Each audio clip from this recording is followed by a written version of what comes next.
విజయసాయి రెడ్డి. చంద్రబాబుకు లొంగిపోయిన మరో వ్యక్తి. రాజ్యసభ సభ్యుడిగా 3.5 సంవత్సరం తనకు టర్మ్ ఉండగా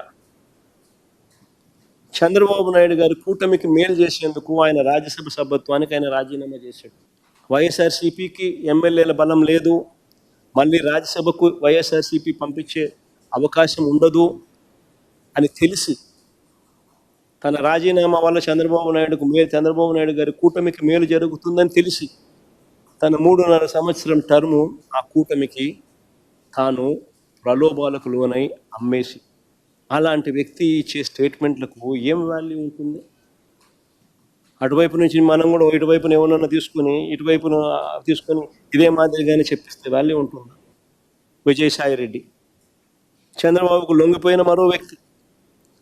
రాజ్యసభ సభ్యుడిగా 3.5 సంవత్సరం తనకు టర్మ్ ఉండగా చంద్రబాబు నాయుడు గారి కూటమికి మేలు చేసేందుకు ఆయన రాజ్యసభ సభ్యత్వానికి ఆయన రాజీనామా చేశాడు. వైఎస్ఆర్సీపీకి ఎమ్మెల్యేల బలం లేదు, మళ్ళీ రాజ్యసభకు వైఎస్ఆర్సీపీ పంపించే అవకాశం ఉండదు అని తెలిసి, తన రాజీనామా వల్ల చంద్రబాబు నాయుడు గారి కూటమికి మేలు జరుగుతుందని తెలిసి తన 3.5 సంవత్సరం టర్ము ఆ కూటమికి తాను ప్రలోభాలకు లోనై అమ్మేసి, అలాంటి వ్యక్తి ఇచ్చే స్టేట్మెంట్లకు ఏం వాల్యూ ఉంటుంది? అటువైపు నుంచి మనం కూడా ఇటువైపున ఏమన్నా తీసుకొని ఇటువైపున తీసుకొని ఇదే మాదిరిగానే చెప్పిస్తే వాల్యూ ఉంటుందా?